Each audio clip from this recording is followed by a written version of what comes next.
Hello, Mr. Bukidnon. Hello.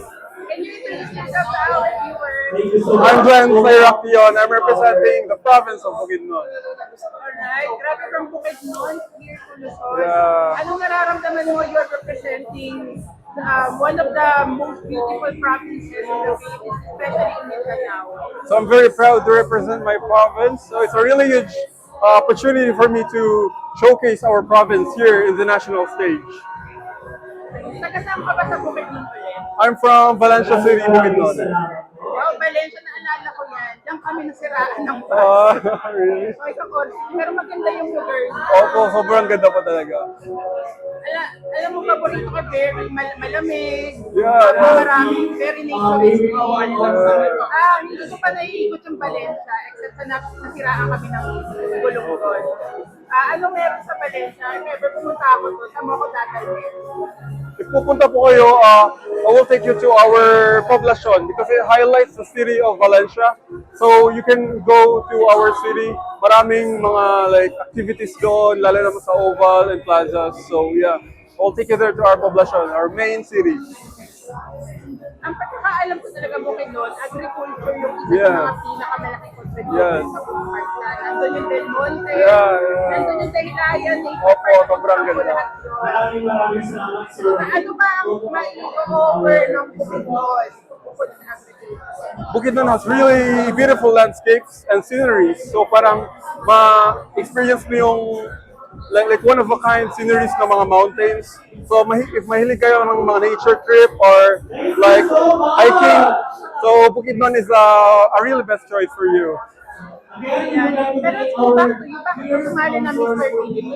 I want to join Mr. Philippines not only to compete but to inspire the younger generations through the use of my advocacy.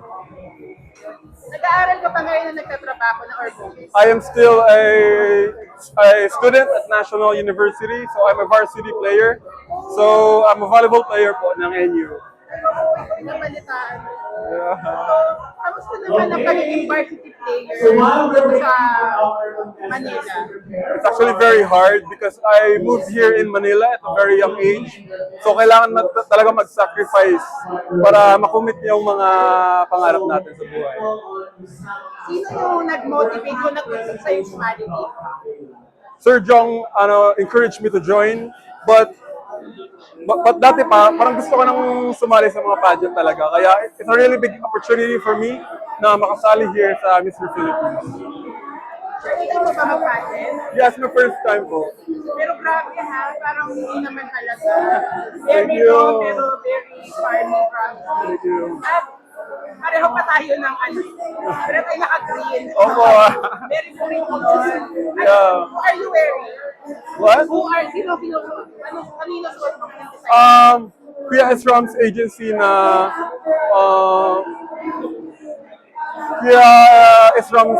na suit. So, sponsored po nila sa agency. Ganda ka, very talaga, pasok na pasok sa branding mo. Yeah, I want to highlight Bukidnon's nature, so yeah, so tayo na green. So, thank you. Alam ba ng pamilya mo na sumali ka? Yeah, alam nila, so they're very supportive and nagpapasalamat ako sa kanila sa support, even to my teammates and my friends. So, thank you. Then, sa ano to ha, Manila? Yeah. Course mo? My course is Bachelor in Science of Tourism Management. Yeah, thank you. Alam ko yung ano ngayon, Bukidnon and Misamis Oriental, dinedevelop. Yeah, dinadevise. So, ano ang opinion mo doon sa pag-develop ng itong lugar nyo into, business ng Mindanao?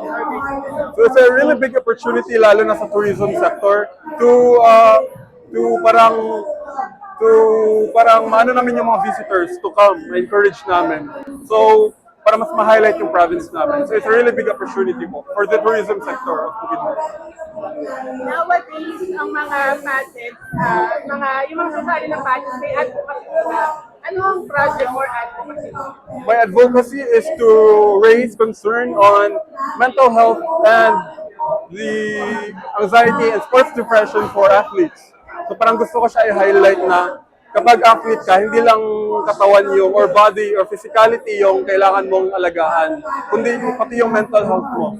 Siguro ano ang mo, message of encouragement sa mga kapwa mo na taga-Mindanao at taga-probinsya na makipagsapalaran dito, mag-aral, mag-participate sa malalaking university dito sa Maynila. So gusto ko silang i-inspire na to keep pushing your dream because talagang kayang-kaya makuha yung pangarap kundi kung to commit yourselves into training and to keep improving yourself.